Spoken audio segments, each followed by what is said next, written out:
2026년 겨울바람이 창문 틈으로 스며들던 어느 새벽을 떠올려 보십시오. 모두가 잠든 시간, 식탁 위에 혼자 앉아 낡은 통장 한 권을 천천히 펼쳐보던 그 순간 말입니다. 숫자 몇 줄을 바라보다가 마음속에 스쳐 지나갔던 생각. 혹시 이 돈 때문에 내가 평생 기다린 기초연금을 못 받게 되는 건 아닐까? 나이 들수록 세상은 더 빠르게 변하는데 내 발걸음만 자꾸 느려지는 것 같습니다. 물가는 하루가 다르게 오르고 병원비는 작년보다 더 무겁게 느껴지고 약 봉지는 점점 두꺼워지는데 지갑은 그만큼 따라오지 못합니다. 자식들은 각자의 삶에 치여 바쁘고 얼굴 한번 보기 위해선 연락할 시간부터 계산해야 하는 시대가 되어버렸습니다. 우리가 젊을 때 꿈꾸던 노년의 모습은 이랬지 않을 겁니다.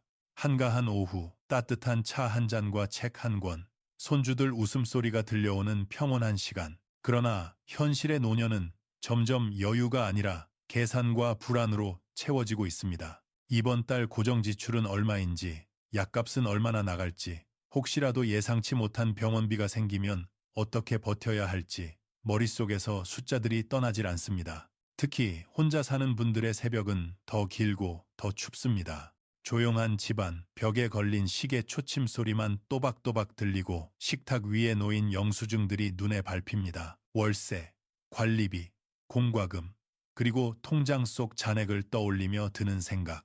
내가 혹시 어디서 잘못 판단해서 몇십 년 모아온 돈도 연금도 한 번에 놓치는 건 아닐까? 지금 우리 어르신들이 진짜 두려워하는 건 단지 가난 그 자체가 아닐지 모릅니다. 정말 무서운 것은 잘못된 선택 하나로 마지막까지 나를 지켜줄 안전망마저 잃어버리는 상황입니다. 더 슬픈 건 어디에서 손해보고 있는지, 무엇이 나에게 불리한 건지조차 모른 채 하루하루를 버티고 계신 분들이 너무 많다는 사실입니다. 2026년부터 기준이 바뀌었다는 말은 들었지만 그게 내 삶에 어떤 영향을 주는지 자세히 설명해주는 사람은 거의 없습니다. 예금, 적금, 보험, 몇 년 전 자녀에게 힘들다 해서 슬쩍 건넸던 그 돈까지도 이제는 모두 소득이라는 이름으로 묶여버린다는 사실, 이걸 정확히 아는 어르신은 많지 않습니다. 그래서 오늘 이 시간은 단순한 정보 전달이 아닙니다. 당신이 평생 지켜온 노후를 단 한 번의 실수로 잃지 않도록 돕기 위한 이야기입니다. 어렵게 느껴졌던 기초연금 이야기를 최대한 천천히, 차분하게 라디오를 듣듯 따라오실 수 있도록 풀어드리려 합니다. 어쩌면 어떤 분께는 이 시간이 앞으로의 10년, 20년을 바꿔놓는 가장 소중한 30, 40분이 될지도 모릅니다. 중간에 포기하지 않으셨으면 합니다. 지금 이 순간만큼은 걱정을 잠시 옆으로 밀어두시고 내 노후를 지키기 위한 공부를 한다는 마음으로 끝까지 함께 해주셨으면 합니다. 그리고 한 가지 꼭 말씀드리고 싶습니다. 이런 중요한 이야기들을 미리 알고 대비하는 사람과 나중에야 알게 되는 사람의 노후는 전혀 다릅니다. 혹시 오늘 영상이 마음에 남는다면 지금 구독 버튼을 눌러두시는 것도 하나의 선택입니다. 그 작은 선택이 앞으로 다가올 불안한 순간마다 여러분을 지켜줄 든든한 방패가 되어줄지 모릅니다. 이제 당신과 비슷한 고민을 하고 있는 한 사람의 이야기를 함께 따라가 보겠습니다. 올해 62살 은퇴한 지 7해째인 박성호 씨. 그의 하루는 늘 같은 곳에서 시작됩니다. 아침 햇빛이 창틈으로 비집고 들어오기 전 그는 가장 먼저 머리맡 서랍에서 오래된 통장을 꺼냅니다. 누렇게 변색된 겉표지, 모서리가 달아있는 종이, 한 장 한 장 넘길 때마다 손끝에 묻어나는 세월의 무게. 누군가는 그냥 습관 아니냐고 말할지 모릅니다. 하지만 성호 씨에게 그 동작은 불안한 마음을 조금이나마 가라앉히기 위한 조용한 의식 같은 것입니다. 잔액을 확인하는 그 짧은 순간 그는 여러 감정을 지나섭니다. 지금 이 돈이면 괜찮을까? 지금 이 돈이면 혹시 연금이 깎이면 어떡하지? 앞으로 몇 년을 더 버틸 수 있을까? 이 단순해 보이는 질문들이 올해 대한민국의 많은 시니어들을 밤마다 잠 못 들게 하고 있습니다. 기초연금이라는 단어는 늘 들어봤지만 그것이 내 삶을 지탱하는 마지막 줄이라는 사실을 실감하는 순간부터 불안은 더 깊어집니다. 예전에는 65세가 되면 누구나 자연스럽게 받는 돈이라고 여겼습니다. 특별히 계산할 것도 없고 조건을 따질 필요도 없는 줄 알았습니다. 하지만 현실은 그 믿음과 완전히 달라졌습니다. 물가는 치솟고 병원비는 몇 달 사이에도 훌쩍 높아졌고 혼자 사는 노년층 비율은 사상 최고치를 기록했습니다. 동네에서 이야기를 나눌 이웃도 점점 줄어들고 자녀들은 직장과 육아로 더 바빠져 얼굴 보기조차 어려운 시대가 되었습니다. 나이 들어갈수록 세상은 더 복잡해지고 본인은 점점 뒤처지는 듯한 느낌. 그 속에서 어느 날 문득 마음을 찔러오는 질문 하나가 찾아옵니다. 혹시 내가 가진 이 돈 때문에 기초연금이 깎이는 건 아닐까? 이 질문이 박성호 씨의 마음에 비수처럼 꽂힌 날 그의 일상은 달라졌습니다. 그날 이후 돈은 더 이상 그를 지켜주는 안전망이 아니었습니다. 언제든 자신을 해칠 수도 있는 칼날처럼 느껴졌습니다. 통장 속에 있는 숫자 하나하나가 불안의 근거가 되고 자산을 움직이는 것이 두려워졌습니다. 여기에 혼란은 한 가지 더해졌습니다. 바로 2026년부터 달라지는 기초연금 기준. 그 기준이 많은 시니어들을 다시 한번 뒤흔들고 있습니다. 평생 절약하고 악착같이 모아온 돈. 누군가는 여행을 가며 쓴 돈일 수도 있지만 박성호 씨에게 그것은 병원비일 수도 있었고 노년의 고독을 견디기 위한 최소한의 안전망이었습니다. 그러나 제도는 그 돈을 소득이라는 이름으로 환산해 연금을 줄이는 기준으로 적용합니다. 그는 억울했습니다. 나는 평생 성실하게 살아왔는데 왜 이게 벌어들인 소득이 되는 거지? 내가 뭘 믿고 살아야 하지? 이 억울함은 성호 씨만의 것이 아닙니다. 한국의 60대, 70대, 80대 수많은 분들이 똑같이 하고 있는 질문입니다. 더욱 무서운 건 많은 분들이 내가 받을 사람인지 탈락할 사람인지조차 모른다는 사실입니다. 그저 불안한 채로 하루를 버티고 계신 것입니다. 그래서 오늘 이 이야기는 단순한 정보 전달이 아니라 그 불안의 실체를 밝히고 여러분을 두려움에서 꺼내기 위한 여정의 시작입니다. 이제 다음 단계로 나아가 보겠습니다. 기초연금이라는 제도는 우리에게 익숙한 듯하지만 실제로 깊이 들여다보면 너무 복잡하고 낯설게 느껴집니다. 특히 2026년부터 적용되는 새로운 기준은 많은 어르신들에게 불안의 씨앗이 되었습니다. 왜 이렇게 많은 시니어들이 갑작스레 나는 기초연금을 받을 수 있는 걸까? 라는 질문을 스스로에게 던지기 시작했을까요? 그 이유는 단순합니다. 기초연금이 더 이상 65세면 자동으로 받는 돈이 아니기 때문입니다. 이제는 재산, 금융자산, 이자, 보험, 심지어 과거에 자녀에게 건넸던 돈까지도 모두 소득이라는 이름으로 묶여 계산되는 구조가 되었기 때문입니다. 이 변화는 단순한 제도 개편이 아니라 노후를 준비하는 방식 자체를 바꿔버렸습니다. 어떤 분들에게는 평생 지켜온 저축이 하루아침에 부담으로 바뀌는 순간이 되었고 계획 없이 움직인 작은 금융 행동들이 기초연금 탈락으로 이어지는 위험 요소가 되어버렸습니다. 박성호 씨도 바로 그 지점에서 멈춰 섰습니다. 그는 평생 공장에서 일하며 남들보다 더 절약하고 아껴 모은 사람이었습니다. 사치라고 할 만큼 돈을 써본 적도 없었고 혹시라도 자녀들에게 부담을 줄까봐 병원비만큼은 스스로 감당하기 위해 돈을 모아두었습니다. 그에게 통장 속 돈은 안전이었습니다. 혹시라도 아프면 이 돈으로 버티면 된다. 위급한 일이 생기면 이 돈이 나를 살릴 것이다. 하지만 2026년 새 기준은 그에게 전혀 다른 현실을 보여줬습니다. 그가 평생 모아둔 그 돈이 소득이라는 이름으로 계산되어 기초연금을 깎아버리는 숫자가 되어버린 겁니다. 그러니 박성호 씨의 불안과 억울함은 너무도 당연한 감정이었습니다. 평생을 성실하게 살아왔는데 그 결과가 오히려 연금을 줄이는 원인이 되었다는 사실 앞에서 그는 깊은 한숨을 내릴 수밖에 없었습니다. 하지만 더 큰 문제는 따로 있었습니다. 대부분의 시니어들이 이런 구조를 전혀 모른 채 자기 상황이 어떤지조차 판단하지 못하고 있다는 것, 예금이 어떻게 계산되는지, 적금은 어떤 기준으로 반영되는지, 보험 해약 환급금이 왜 재산으로 취급되는지, 몇 년 전에 자녀에게 건넨 돈이 왜 아직도 내 소득으로 잡히는지, 누구도 이 복잡한 내용을 자세히 알려주지 않습니다. 그 결과 많은 어르신이 이런 생각을 하고 있습니다. 나는 아무 일도 안 하고 월급도 없는데 당연히 소득이 없겠지. 하지만 현실은 정반대입니다. 2016년 기초연금 기준은 여러분이 가지고 있는 거의 모든 자산의 움직임을 소득으로 재해석하는 방식입니다. 그래서 오늘 이 영상의 첫 번째 큰 질문은 바로 이것입니다. 왜 2026년 수많은 시니어들이 기초연금 자격 자체를 의심하게 되었는가? 이 질문의 답에는 단순 숫자를 넘어 경제 환경의 급격한 변화, 제도 기준의 까다로움, 노년층의 심리 불안, 그리고 한국 노후가 마주한 고독한 현실, 이 모두가 담겨 있습니다. 박성호 씨는 이렇게 말했습니다. 나처럼 평생 일을 놓지 않고 살아온 사람도 이렇게 불안한데 다른 사람들은 얼마나 더 걱정이 많겠습니까? 이 영상은 바로 그 걱정의 실체를 밝혀드리기 위해 만들어졌습니다.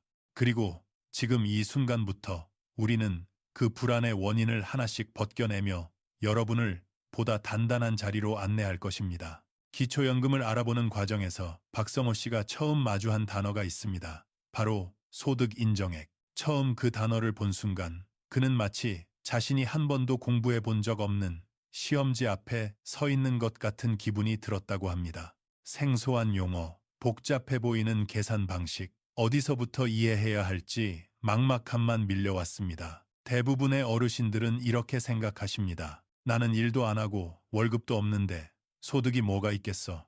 하지만 현실의 기준은 정반대입니다. 소득 인정액은 여러분이 매달 버는 월급이 아니라 여러분 인생 전체를 숫자로 바꾼 금액에 가깝습니다.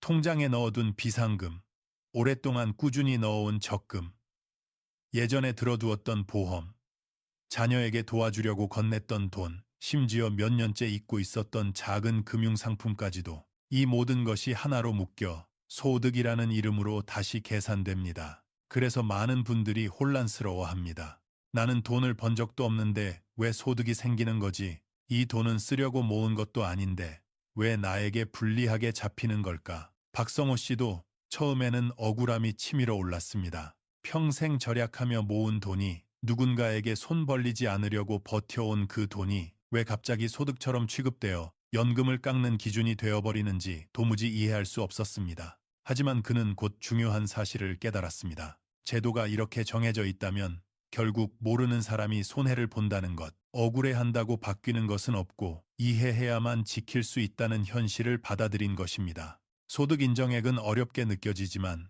구조를 정확히 이해하면 흐름이 보입니다. 그리고 바로 그 지점에서부터 여러분의 노후를 지키는 힘이 생기기 시작합니다. 지금부터 우리는 이 복잡한 구조를 하나씩 풀어나갈 것입니다. 두려움은 모를 때 생기지만 알고 나면 사라집니다. 이제 다음 단계로 천천히 넘어가 보겠습니다.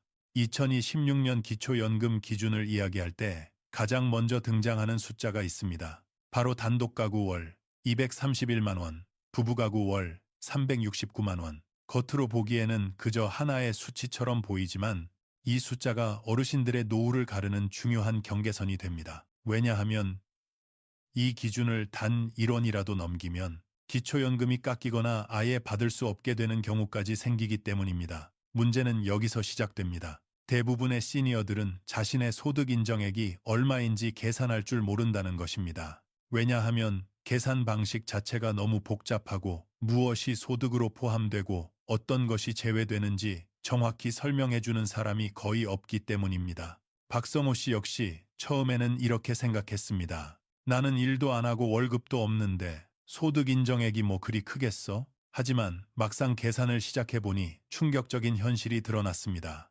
통장 속 비상금, 몇 년 동안 넣어온 적금, 젊을 때 들어놓았던 보험, 몇 해 전 자녀에게 도와주려고 건넸던 돈까지 이 모든 것이 모여 소득으로 환산되면서 본인이 생각했던 금액보다 훨씬 큰 숫자가 만들어졌습니다. 여기서 많은 시니어들이 크게 당황합니다. 아니, 나는 이 돈을 쓴 적도 없는데 왜 소득이라고 하는 거지?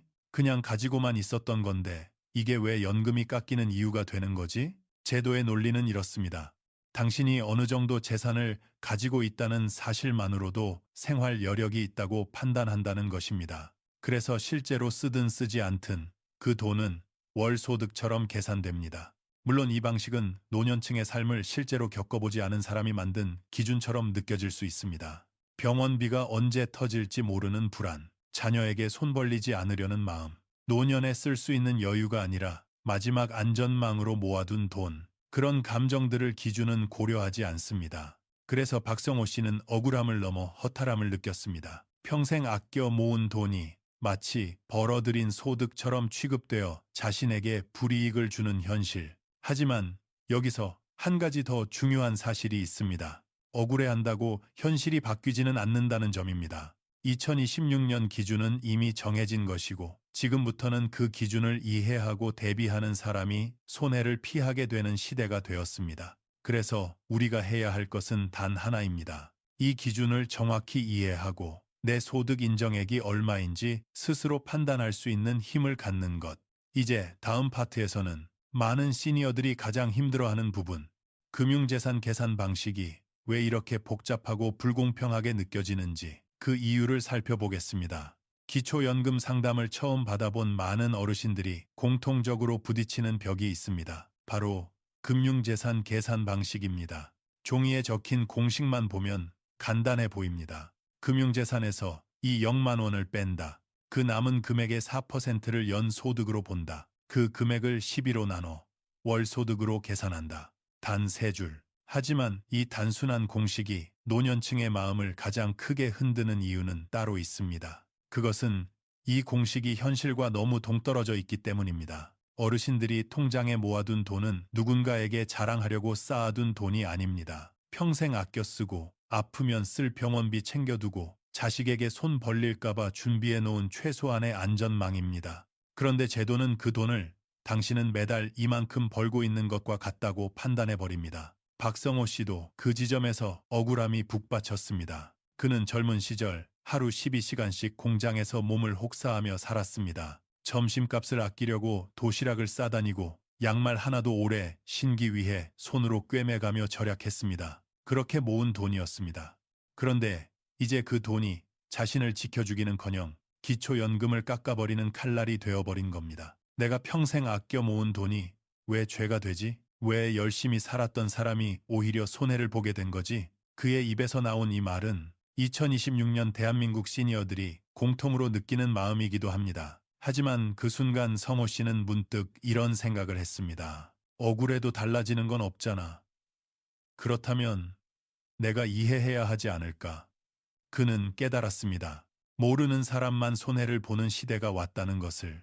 그래서 그는 마음을 다잡고 복잡해 보이던 금융재산 계산 공식을 하나하나 이해하기 시작했습니다. 여러분도 이 부분에서 어려움을 느끼실 수 있습니다. 나이 들어서 이런 계산을 내가 어떻게 다 이해하나? 충분히 자연스러운 감정입니다. 하지만 걱정하지 않으셔도 됩니다. 오늘 이 이야기에서는 바로 이 복잡한 구조를 가장 쉽게, 가장 현실에 가깝게 풀어드릴 것이기 때문입니다. 그리고 한 가지 확실한 사실이 있습니다. 이 공식 하나만 제대로 이해해도 기초연금에서 손해볼 일은 거의 없어진다는 점입니다. 이제 우리는 다음 단계로 넘어가 실제 숫자를 가지고 예시로 완전히 이해해보는 시간을 가질 것입니다. 이제 많은 분들이 가장 궁금해하고 또 가장 헷갈려하는 질문으로 넘어가 보겠습니다. 바로 통장에 1억 원 있으면 도대체 어떻게 계산되는가 하는 부분입니다. 박성호 씨도 이 질문 앞에서 한동안 멍해졌습니다. 그는 평생 모아온 1억 원을 단 한 번도 쉽게 쓰지 않았습니다.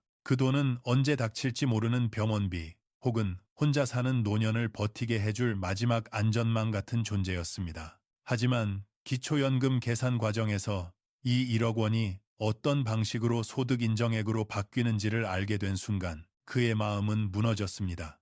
이제 그 계산을 차근차근 살펴보겠습니다. 이디 1억 원에서 기본 공제 0만 원을 뺍니다. 2026년 기준 모든 금융재산에서 이 0만 원은 공제됩니다. 따라서 1억이 0만 원이 0만 원이 남습니다.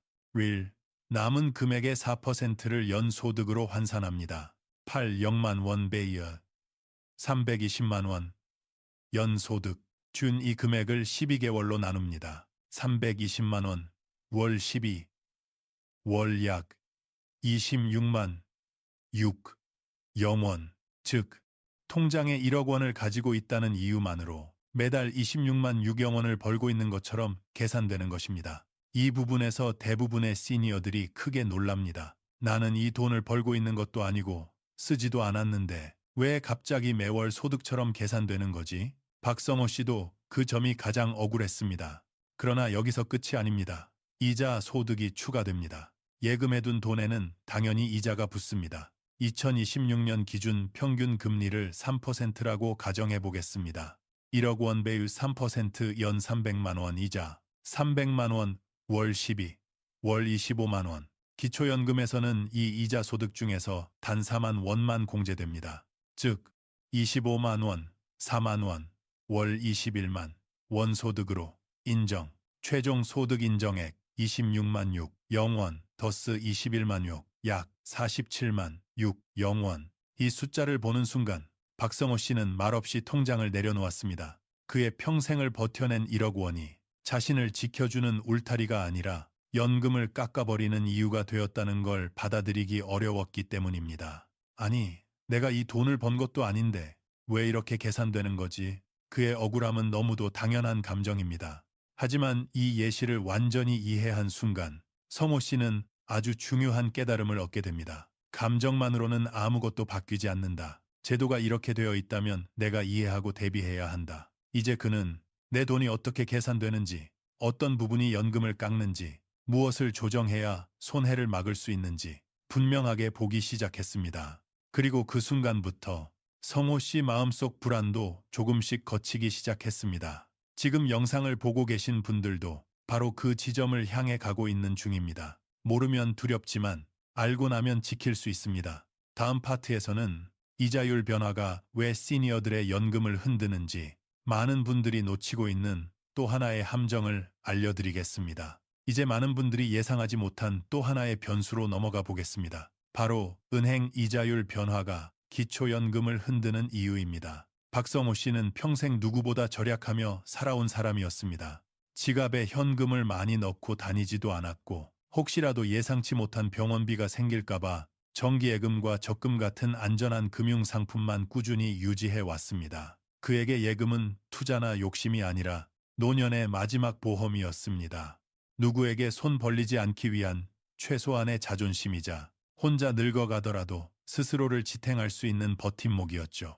하지만 2026년 들어 은행 이자율이 오르락내리락 하면서 그의 기초연금 산정액이 흔들리기 시작했습니다. 그는 이해할 수 없었습니다. 나는 새로운 돈을 벌지도 않았는데 통장에 있는 돈도 그대로인데 왜 갑자기 내 소득 인정액이 늘어나는 거지?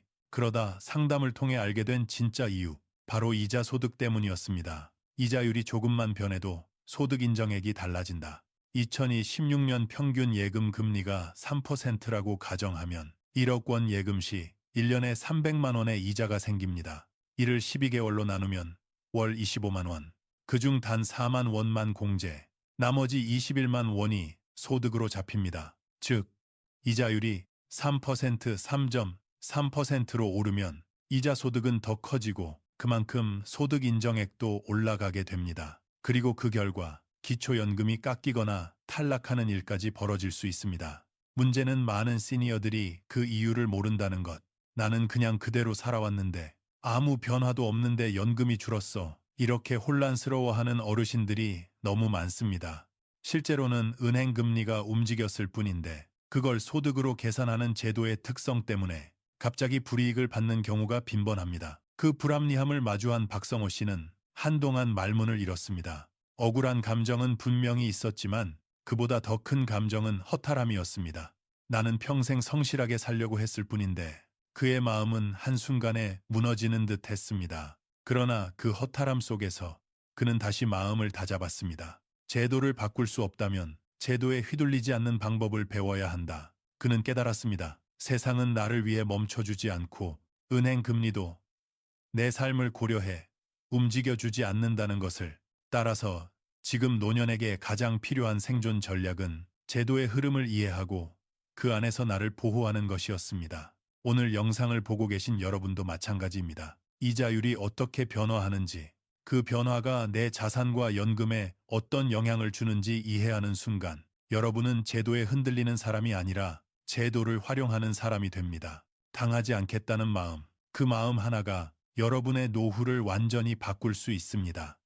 이제 다음 파트에서는 많은 시니어들이 스스로의 재정 위치를 판단할 수 있도록 돕는 중요한 내용, 자산 규모별 기초연금 수급 가능 금액표에 대해 이야기하겠습니다. 이번 파트는 많은 시니어들의 운명을 가르는 아주 중요한 내용입니다. 바로 2026년 자산 규모별 기초연금 수급 가능 금액표를 통해 나는 과연 연금을 받을 수 있는가 스스로 판단할 수 있도록 돕는 부분입니다.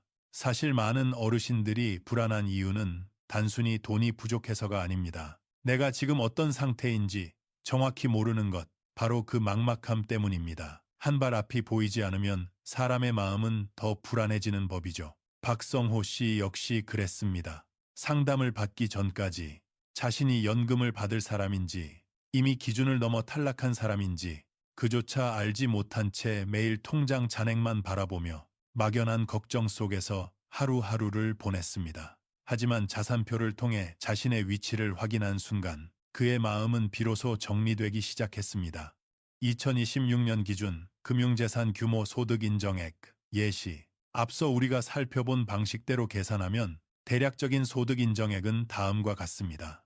1억 원 보유 약 47만 원대, 2억 원 보유 약 98만 원대, 3억 원 보유 약 147만 원대, 4억 원 보유 약 197만 원대, 5억 원 보유 약 247만 원대, 6억 원 보유 약 297만 원대. 물론 이는 평균 금리와 기본 공식에 따른 계산을 토대로 한 현실적인 추정입니다. 이 숫자가 왜 중요한가? 2016년 기준, 단독 가구 기준 231만 원 이하, 부부 가구 기준 369만 원 이하, 이 두 기준 안에 들어야 기초연금을 온전히 받을 수 있습니다. 예를 들어 박성호 씨처럼 4억 원 정도의 금융재산이 있다면 소득 인정액이 약 197만 원이므로 단독 가구 기준 231만 원 이하에 여전히 포함됩니다. 즉, 연금을 받을 가능성이 충분히 있다는 뜻입니다. 하지만 5억 원을 넘어가는 순간 상황은 크게 달라집니다.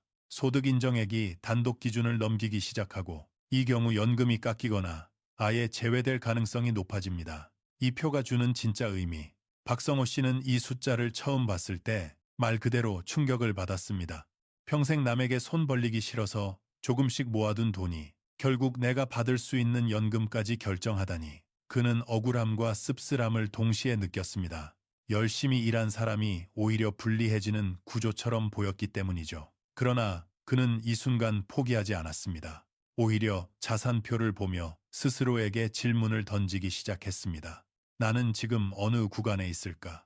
내 자산을 어떻게 관리해야 연금을 지켜낼 수 있을까? 지금부터 무엇을 조정해야 손해를 예방할 수 있을까? 이 질문을 스스로 던지기 시작한 순간 그의 눈빛은 불안에서 이해와 준비의 눈빛으로 바뀌었습니다. 숫자는 때때로 두렵지만 정확한 정보는 사람을 살립니다. 막연한 불안은 사람을 쓰러뜨리지만 정확한 정보는 사람을 다시 일으킵니다. 자산표를 통해 나는 지금 어디에 서 있는가?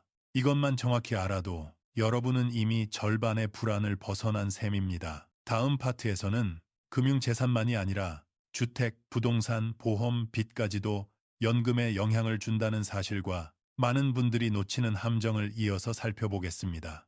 많은 분들이 기초연금 계산에서 가장 크게 오해하는 부분이 있습니다. 바로 금융재산만 영향을 준다는 생각입니다. 하지만 현실은 훨씬 더 복잡하고 때로는 더 억울하게 느껴질 정도로 다양한 요소들이 영향을 줍니다. 박성호 씨도 처음에는 이렇게 말했습니다. 나는 통장 말고는 가진 게 거의 없는데 집 한 채와 오래된 보험 하나뿐인데 그게 무슨 문제가 되겠어? 그러나 상담사 앞에서 그는 예상치 못한 사실들과 마주했습니다. 기초연금 소득 인정액에는 집, 부동산, 보험, 심지어 부채까지도 모두 포함된다는 것입니다. 집과 부동산, 평생의 결과물이 숫자로 환산될 때 한국에서 집은 단순한 자산이 아닙니다. 평생 일한 결과이자 마지막 남은 삶의 울타리입니다. 박성호 씨가 가진 오래된 다세대 주택도 그가 30년 동안 매달 조금씩 갚아온 인생의 흔적이었습니다. 젊은 시절 일하며 모은 돈으로 겨우 장만한 집.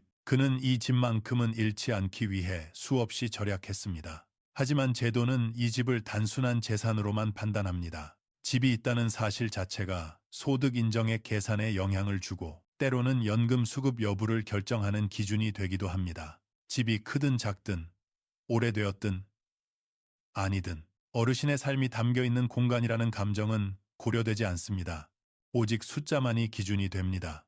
보험, 한 번도 혜택을 못 받은 것도 재산으로 잡힌다. 많은 어르신들이 젊은 시절 혹시 큰 병이 생길까봐 보험을 들어놓았습니다. 그걸로 병원비를 충당하면 자식들에게 부담을 덜 줄 수 있겠다는 마음이 있었기 때문입니다. 박성호 씨도 그런 보험이 하나 있었습니다. 그는 보험을 언제 쓸지 모르는 보장 정도로만 생각했지. 그게 기초연금 계산에서 문제가 될 거라고는 전혀 몰랐습니다. 하지만 상담 결과 보험의 해약 환급금 역시 재산으로 반영된다는 사실을 알게 되었죠. 그는 황당했습니다. 이 보험에서 내가 혜택을 받은 적도 없는데 지금 당장 현금으로도 못 받는 건데 왜 이게 재산으로 잡히는 건가? 노년층의 현실을 고려하지 않은 기준 앞에서 그가 느낀 억울함은 너무도 자연스러운 감정입니다. 부채, 도움이 되기도, 손해가 되기도, 또 하나 중요한 요소는 빚, 부, 빚, 빚, 부, 빚, 비, 비입니다. 부채는 소득 인정액을 낮춰주는 역할을 할 수 있지만 문제는 많은 어르신들이 자신의 빚 구조를 정확히 모르고 있다는 점입니다. 은행 대출인지, 카드론인지, 보험사 대출인지, 사금융인지, 종류에 따라 계산 방식이 모두 다르기 때문에 정확히 정리되지 않은 부채는 오히려 손해를 초래할 수 있습니다. 박성호 씨도 상담을 받고 나서야 수년 전 가입했던 소액 대출이 아직도 살아 있었다는 사실을 알게 되었습니다. 그걸 정리하고 나서야 자신의 소득 인정액 계산이 정확히 잡히기 시작했습니다. 어르신들이 억울한 이유는 분명합니다. 집은 삶의 흔적, 보험은 불안한 노년을 대비한 장치, 부채는 과거의 필요 때문에 어쩔 수 없이 생긴 것인데 기초연금 제도는 이 모든 것을 그저 차갑게 숫자로만 계산합니다. 그래서 많은 분들이 말합니다. 평생 착하게 살았는데 왜 이렇게까지 분리해야 하나? 하지만 중요한 것은 여기서 무너지지 않는 것입니다. 박성호 씨도 그랬습니다. 그는 점점 복잡한 구조를 이해하면서 한 가지 결심을 굳혔습니다. 내 자산을 정확히 알아야 연금을 지킬 수 있다. 집, 보험, 부채, 통장, 이 네 가지가 어떻게 계산되는지 알게 되는 순간 비로소 자신의 연금을 지키기 위한 전략이 보이기 시작했습니다. 다음 파트에서는 많은 분들이 가장 크게 오해하고 있는 부분, 자녀에게 준 돈 증여의 위험성에 대해 아주 중요하고 현실적인 내용을 다루겠습니다. 이번 파트는 많은 시니어들이 가장 크게 오해하는 부분이며 또한 가장 위험한 실수를 저지르는 영역입니다. 바로 자녀에게 준 돈, 증여는 과연 도움이 될까라는 문제입니다. 결론부터 말씀드리면 2026년 기준에서는 증여가 오히려 본인의 발목을 잡을 수 있습니다. 박성호 씨도 이 사실을 알았을 때 얼굴이 굳어졌습니다. 몇 년 전 결혼을 준비하던 딸에게 그는 5천만 원을 건넸습니다. 아버지로서 마음을 담은 결정이었습니다. 이 정도는 해줘야지. 아이 키우고 집착만 하려면 얼마나 힘들겠어. 그런 따뜻한 마음이었습니다. 하지만 상담사에게 들은 한마디가 그의 마음을 얼어붙게 만들었습니다. 증여한 그 돈도 소득 인정액에 포함됩니다. 그는 믿을 수 없다는 듯 되물었습니다. 아니, 이미 준 돈인데, 지금 내 손에 없는 돈인데 왜 이게 아직도 내 재산으로 잡히는 거죠? 하지만 이것이 2026년 기초연금의 현실이었습니다. 증여한 돈이 왜 여전히 재산으로 남는가? 제도는 따뜻한 마음을 고려하지 않습니다. 오직 숫자만 봅니다. 그 돈이 어디로 갔는지, 누구에게 주었는지, 어떤 사정이 있었는지, 이런 건 계산에 포함되지 않습니다. 무조건 증여 금액 본인의 재산으로 일정 기간 남게 됩니다. 특히 2026년 기준에서는 증여한 금액이 자연스럽게 공제되기까지 시간이 오래 걸립니다. 부부 기준으로는 자연 소비 공제라는 장치가 있지만 그 금액이 매우 작기 때문에 5천만 원을 완전히 공제시키려면 사실상 꽤 긴 시간이 걸릴 수밖에 없습니다. 그래서 실제로 어떤 일이 벌어지는가? 박성호 씨의 경우 딸에게 준 5천만 원이 기초연금 심사 시점에서 여전히 본인의 재산으로 잡혀 소득 인정액을 올리는 원인이 되어버렸습니다. 그는 벽에 기대어 조용히 이렇게 말했습니다. 자식 잘 되라고 준 건데 결국 내 노후만 힘들어지는구나. 그 말 속에는 설명하기 어려운 씁쓸함, 억울함, 그리고 부모로서 깊은 마음의 상처가 담겨 있었습니다. 이 문제는 박성호 씨만의 이야기가 아니다. 지금 한국 사회에서는 이와 같은 상황이 너무도 흔합니다. 결혼 도와주려고 준 돈, 사업이 힘들다 해서 잠시 건네준 돈, 손주 양육비 보태주려고 준 돈, 집장만, 자금 일부 지원, 이런 돈들이 이제 내 돈이 아니니까 괜찮겠지 라고 생각하는 순간 기초연금 계산에서는 정반대의 현실이 펼쳐집니다. 특히 무서운 건 대부분의 어르신이 기초연금 신청 후 결과가 나오고 나서야 이 사실을 뒤늦게 알게 된다는 것입니다. 이미 늦은 뒤에 말이죠. 하지만 여기도 답은 있습니다. 박성호 씨는 처음에는 충격이 컸지만 곧 마음을 가다듬고 이렇게 결심했습니다. 증여는 반드시 기록으로 남기고 언제 어떤 방식으로 공제되는지 정확히 계산해야 한다. 그는 이런 사실을 깨달았습니다. 증여는 시기가 중요하다. 금액을 나누어 하는 것이 유리할 때가 있다. 필요하면 사전에 전문가 상담을 받아야 한다. 무작정 주는 건 내 노후를 흔드는 가장 위험한 행동이다. 부모의 마음은 따뜻합니다. 하지만 제도는 차갑습니다. 그 간극에서 손해를 보지 않으려면 정보로 무장하는 것, 그것만이 노후를 지키는 길입니다. 다음 파트에서는 시니어들이 실제로 가장 많이 저지르는 7가지 실수를 정리하고 그 실수 하나로 어떻게 기초연금을 잃을 수 있는지 구체적으로 안내해 드리겠습니다. 지금부터 다룰 내용은 정말 중요합니다. 기초연금을 잃는 대부분의 경우는 악의가 있어서도 부정한 행동을 해서도 아닙니다. 단지 몰라서 또는 사소한 실수 하나 때문에 벌어지는 일입니다. 박성호 씨 역시 처음에는 자신이 실수를 했다는 사실을 전혀 몰랐습니다. 나는 평생 성실하게 살았고 돈을 숨긴 적도 없고 그저 늙어서 남에게 피해 주지 않으려고 준비했을 뿐인데 그는 이렇게 말했습니다. 하지만 상담 과정에서 그가 몰랐던 여러 실수들이 하나둘 드러났습니다. 그 순간 그는 충격으로 말을 잃었습니다. 내가 이렇게 칼같이 살아왔는데 고작 이런 실수들 때문에 연금을 깎인 거라고? 그리고 이 실수들은 박성호 씨만의 이야기가 아니라 지금 한국의 어르신들이 가장 많이 반복하는 실수 7가지였습니다. 아래 내용을 정확히 알고 계시면 여러분은 그 실수들을 피해갈 수 있습니다. 2. 은행, 이자율을 확인하지 않는 실수. 예금 금리는 시니어들에게 가장 큰 변수입니다. 금리가 0.5%만 올라도 이자 소득이 증가해 소득인 정액이 높아지고 결과적으로 연금이 깎일 수 있습니다. 특히 정기예금 비중이 큰 분들은 금리 변동만으로도 연금 수급 여부가 갈릴 수 있습니다. 윌. 통장을 여러 개로 나누면 괜찮다고 믿는 실수. 많은 분들이 통장을 5개, 6개로 나누어 관리하면 재산이 분산되어 덜 잡힐 거라고 생각합니다. 하지만 기초연금 심사는 주민등록번호 기준으로 통합 조회됩니다. 통장이 1개든 10개든 모두 합산된 금액으로 계산됩니다. 잘못된 믿음 하나 때문에 스스로 불리한 위치를 만드는 경우가 많습니다.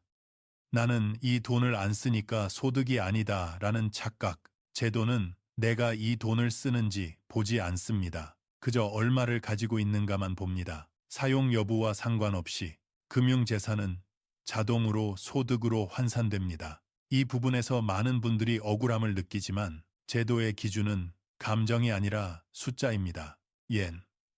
보험은 재산이 아니다라고 믿는 실수. 보험은 노후 대비, 병원비 대비를 위해 들어둔 것이지만 기초연금에서는 해약 환급금이 그대로 재산으로 잡힙니다. 박성호 씨도 이 부분에서 가장 놀랐습니다. 혜택을 한 번도 받은 적 없는 보험이 결국 그의 기초연금을 깎는 원인이 되었으니까요. 자녀에게 준 돈은 이미 내 돈이 아니라고 생각하는 실수.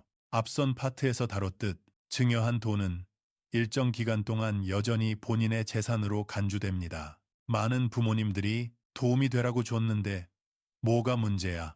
라고 생각하시지만 그 돈이 그대로 소득 인정액을 높이는 요인이 되어 연금을 깎아버립니다. 빚을 정확히 정리하지 않는 실수. 부채는 소득 인정액을 낮추는 역할을 할 수 있지만 종류에 따라 적용 방식이 다릅니다. 은행 대출인지, 카드론인지, 보험사 대출인지에 따라 계산 결과가 크게 달라집니다. 정확히 정리하지 않으면 줄일 수 있는 소득 인정액을 줄이지 못하고 손해를 보게 됩니다.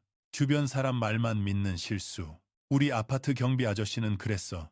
동네 친구는 이렇게 해서 받았대. 이웃이 통장 쪼개면 괜찮다고 하던데. 이런 말들을 그대로 따르다가 연금을 깎이거나 탈락하는 사례가 정말 많습니다. 기초연금은 각자 자산 구조가 완전히 다르기 때문에 누군가의 방식이 나에게 그대로 적용되지 않습니다. 이 7가지 실수를 들은 뒤 박성호 씨는 고개를 숙였습니다. 나는 나름대로 잘한다고 살아왔는데 몰라서 당한 게 많았구나. 그러나 그는 곧 자세를 고쳐 앉으며 이렇게 말했습니다. 몰랐으면 이제 배우면 되는 거지. 그 말이 참 깊게 와닿습니다. 실수는 누구나 합니다. 중요한 건 그 실수의 자리에 멈춰 있지 않는 것, 그리고 지금부터라도 바로잡는 것입니다. 정확한 정보와 판단만 있다면 연금은 지킬 수 있습니다.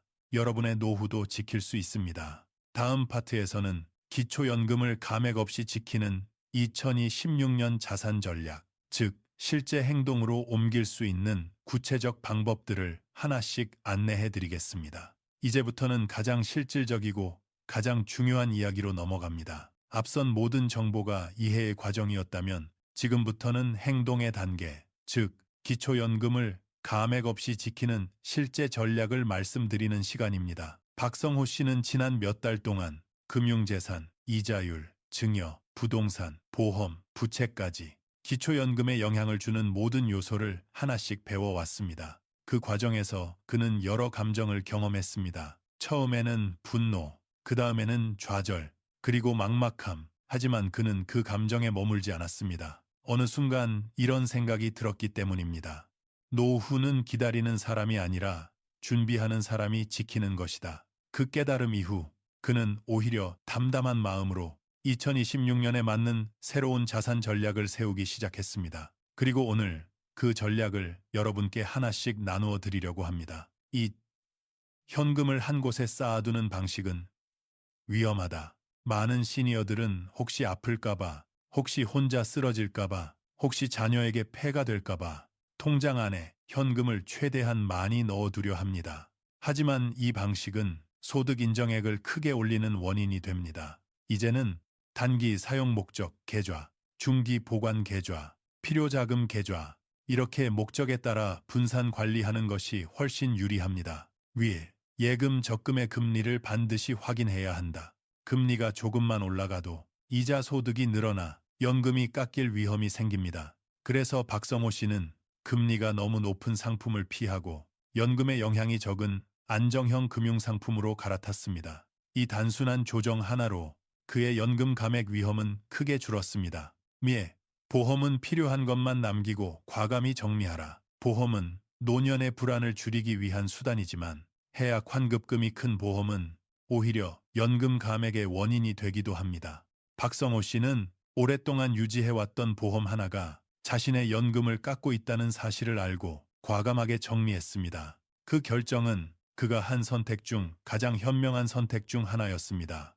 부채는 반드시 정확하게 정리해야 한다. 부채는 소득 인정액을 낮춰주는 역할을 할 수도 있지만 종류에 따라 적용 기준이 크게 달라집니다. 은행 대출인지, 카드론인지, 보험사 대출인지 이 구분이 안 되어 있으면 감소될 수 있는 금액을 놓치게 됩니다. 박성호 씨도 이 부분을 바로잡아 정확한 기준선으로 돌아갈 수 있었습니다. 대증여는 무조건 조심해야 한다. 계획 없이 하면 위험하다. 부모의 마음은 따뜻하지만 제도는 차갑습니다. 증여는 시기, 금액, 방식 이 세 가지를 잘못 결정하면 기초연금에 치명적인 영향을 줄 수 있습니다. 따라서 앞으로 자녀에게 큰 돈을 줄 계획이 있다면 반드시 나누어주는 방식, 시점 조절, 전문가 상담 이 세 가지를 고려해야 합니다. 무작정 난 지금 줄래 하는 방식은 노후 전체를 흔들어 버릴 수 있습니다. 결국 핵심은 단 한 가지, 내 자산을 정확히 알고 그 자산이 제도 안에서 어떻게 계산되는지 이해하고 그 기준에 맞춰 조정하는 것.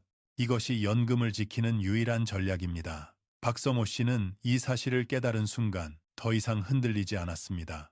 누가 뭐라고 해도 유튜브 어디에서 어떤 얘기가 들려도 정보를 아는 사람이 노후를 지키는 사람이라는 사실을 그는 몸으로 배웠기 때문입니다. 그리고 지금 이 영상을 보고 계신 여러분도 그 길을 함께 걷고 있습니다. 불안 대신 전략을, 막막함 대신 이해를 갖게 된 것입니다. 이제 다음 파트에서는 노년에 왜 10만 원이 인생의 품위를 결정하는가? 라는 조금 더 깊고 철학적인 이야기를 나눠보겠습니다. 노년에 들어서면 돈의 의미가 젊을 때와는 전혀 달라집니다. 젊을 때 10만 원은 그저 생활비 일부였을지 모르지만 노년의 10만 원, 20만 원은 삶의 품위를 지키는 감정의 무게와 직접 맞닿아 있습니다. 박성호 씨도 그 변화를 어느 날 문득 깨달았습니다. 예전에는 10만 원 정도는 장 보다가 금방 쓰는 돈이라고 여겼습니다. 하지만 지금은 완전히 다릅니다. 이제 그 금액이 하루의 안전이 되고 한 달의 평온이 되고 내 삶의 존엄을 지키는 마지막 줄이 됩니다. 노년의 삶을 깊이 들여다보면 왜 이 작은 금액이 그렇게 큰 의미가 있는지 알 수 있습니다. 이 10만 원은 병원 문턱을 넘게 해주는 용기다. 나이가 들수록 아픈 곳이 늘어나고 통증이 와도 쉽게 병원에 가지 못하는 이유는 단 하나, 돈이 걱정돼서입니다. 오늘도 많은 어르신들이 파스 한 장으로 버티고 약을 아껴 먹고 병원 가는 날을 미루고 있습니다. 박성호 씨도 무릎 통증이 심할 때조차 혹시 이번 달 지출이 넘치면 어떡하지? 라는 걱정 때문에 병원 문을 쉽게 열지 못했습니다. 그에게 10만 원은 고통을 더 이상 참지 않아도 되는 용기였습니다. 20만 원은 자식에게 손 벌리지 않을 수 있는 자존심이다. 한국 부모들에게 가장 무거운 감정은 자식에게 폐를 끼치는 것입니다. 그래서 아파도, 쓸쓸해도, 생활이 빠듯해도 대부분 말하지 않습니다. 박성호 씨도 자식에게 전화할 때마다 일부러 목소리를 밝게 냈습니다. 나 괜찮다. 걱정 마라. 하지만 그 말 뒤에는 혹시라도 부담될까봐 라는 부모의 마음이 숨어 있었습니다. 노년의 20만 원은 그 자존심을 지켜주는 힘입니다. 남에게 말하지 않아도, 도움을 청하지 않아도 스스로 하루를 온전히 지킬 수 있게 해주는 금액이기 때문입니다. 작은 돈이지만 고독을 밀어내는 힘이다. 노년의 가장 큰 적은 질병도, 가난도, 외로움도 아닙니다. 그 셋이 동시에 찾아오는 고독입니다. 혼자 사는 노년층이 빠르게 늘어나면서 불 꺼진 집, 혼자 먹는 식사, TV 소리만 가득한 시간, 이런 순간들이 쌓일수록 마음은 더욱 무거워집니다. 이때 작은 돈이 큰 역할을 합니다. 따뜻한 국밥 한 그릇, 동네 경로당 가는 버스비, 가끔 마셔보는 카페라테 한 잔. 이 조그만 여유가 고독을 밀어내는 힘이 됩니다. 그리고 그 여유는 10만 원, 20만 원이라는 금액이 만들어줍니다. 그 돈은 결국 삶의 품이다. 나이 들수록 삶의 속도는 느려지지만 감정은 더 예민해지고 깊어집니다. 작은 금액 하나에 마음이 따뜻해지기도 하고 한 달 내내 불안해지기도 합니다. 그래서 노년의 10만 원은 단순한 계산의 문제가 아니라 삶의 존엄을 지키는 문제입니다. 박성호 씨는 이렇게 말했습니다. 사람들은 잘 모르지만 내 나이에 20만 원은 내 하루의 품격이다. 그가 말한 품격은 남에게 보여주는 체면이 아닙니다. 스스로 부끄럽지 않게 하루를 버틸 수 있는 힘, 내 삶을 내가 책임질 수 있는 최소한의 여유, 그것이 바로 품위입니다.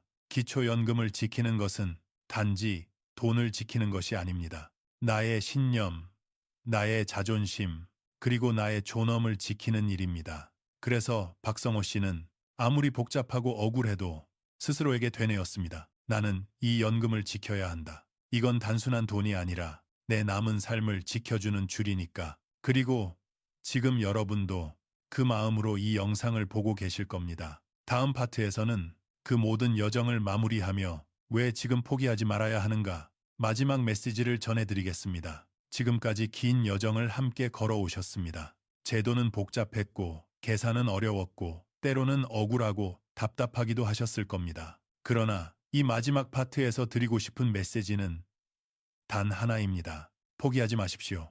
지금이 바로 준비할 때입니다. 박성호 씨 역시 여러분과 똑같았습니다. 기초연금을 알아보기 시작한 첫날, 그는 종이 몇 장을 앞에 두고 큰 한숨을 쉬었습니다. 이해할 수 없는 용어들, 계산은 끝도 없이 복잡하고 정책은 차갑고 노년의 삶은 이미 충분히 무거운데 왜 자신이 이런 부담까지 감당해야 하는지 억울하기만 했습니다. 어느 날은 밤새 잠을 뒤척이기도 했습니다. 내가 혹시 뭘 잘못한 걸까? 왜 평생 성실하게 살았던 내가 이렇게 불안해야 하지? 그의 마음을 붙잡고 놓아주지 않던 질문들이었습니다. 하지만 그가 포기하지 않았던 이유는 단순했습니다. 포기하는 순간 내 노후를 지켜줄 사람은 아무도 없기 때문입니다. 지금 한국 사회에서 노년층은 너무도 쉽게 고립됩니다. 자녀와 떨어져 살고 이웃과의 관계는 점점 얇아지고 병원비는 늘고 월세와 생활비는 어깨를 짓누릅니다. 이런 시대에서 기초연금은 단순히 한 달에 몇만 원 들어오는 돈이 아니라 살아갈 힘, 내 마음을 버티게 해주는 최소한의 안전망, 스스로를 지키는 마지막 장치입니다. 그래서 포기하는 순간 세상은 우리의 등 뒤에서 우리를 지켜주지 않습니다. 우리를 지켜줄 수 있는 사람은 오직 나 자신뿐입니다. 박성호 씨는 어느 순간 깨달았습니다. 나는 지금부터라도 배우면 된다. 지금부터라도 준비하면 된다.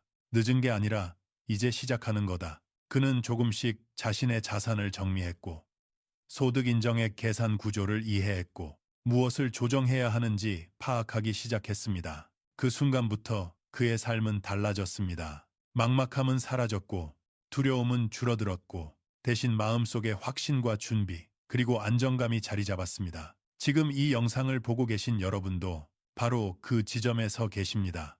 막막했을 것입니다. 억울했을 것입니다. 왜 나만 이렇게 힘든가 하는 마음이 드셨을 수도 있습니다. 하지만 이제 여러분은 모르는 상태가 아닙니다. 알기 시작한 상태입니다. 그리고 이 차이는 노년의 삶을 완전히 바꾸는 결정적인 차이입니다. 모르면 당하지만 알면 지킬 수 있습니다.